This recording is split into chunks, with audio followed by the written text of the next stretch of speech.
Hop, tu roules sur le boulevard BD. Cet album est fait pour toi. Lucky Luke, l'Arche de Rantanplan. Arrivé à Cattle Gulch, la ville d'éleveurs réputée pour ses restaurants, Lucky Luke évite de peu le lynchage à un militant pour la cause animale. Cet homme s'appelle Ovid Beard. Il est le président et l'unique membre de la Société protectrice des animaux de ce comté. Le cow-boy solitaire le ramène jusqu'à sa ferme isolée et découvre la ménagerie dont s'occupe l'infortuné ami des bêtes. Le Brigitte Bardot avant l'heure abrite aussi bien des animaux classiques, veaux, vaches, cochons, couvées, que des bestioles plus originales comme un ours, un perroquet, un coyote ou une tortue.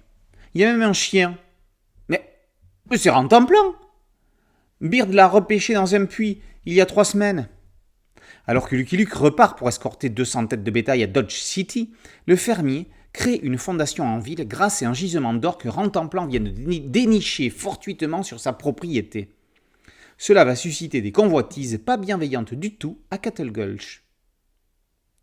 Pour le 10e Lucky Luke d'HD, reprenant la recette de Goscinny, Jules s'est inspiré d'une personnalité ayant existé, en l'occurrence ici Henry Berg, fondateur de la première SPA américaine, né en 1813 et décédé en 1888.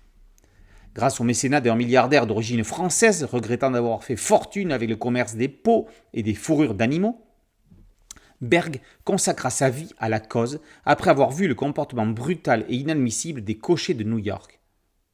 Jules intègre un méchant efficace avec Tacos Cornseed aux allures du Sancho de Jerry Spring.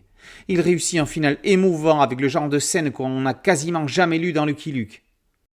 La seule erreur commise est peut-être le titre qui laisse imaginer que l'on va être dans de l'humour gaguesque avec Rantanplan et un déluge de gags. Il y a de l'humour bien sûr, mais il y a une réelle problématique et une véritable aventure. HD est fidèle à lui-même et à Maurice. Il dessine les animaux à merveille, avec des expressions qui transmettent leurs sentiments. Côté caricature, on découvre Strawberry Suzanne, une outlaw qui ressemble furieusement à Brigitte Macron, mais la comparaison s'arrête au physique.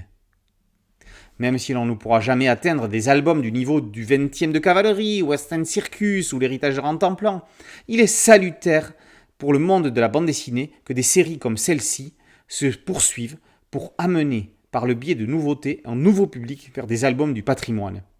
Cela démontre, à qui en doutera encore, que la bande dessinée est un art et qu'elle a ses chefs de file, dont Maurice et Goscinny faisaient partie. C'est donc aussi pour cela que, alors que Lucky Luke n'a pas besoin de boulevard BD pour se vendre, il est pertinent et nécessaire de chroniquer les best-sellers tout autant que les autres albums. Embarquez donc sur l'Arche de Rantanplan, elle vous mènera dans le Far West le plus mythique du 9e art. Lucky Luke tome 10, l'Arche de Rantanplan par Jules et HD est paru aux éditions d'Argo dans la collection Lucky Comics. Boulevard BD, c'est un site dédié, un podcast audio et une chaîne YouTube. Merci de liker, de partager, d'en parler à vos amis et de vous abonner. A très bientôt sur Boulevard BD, ciao.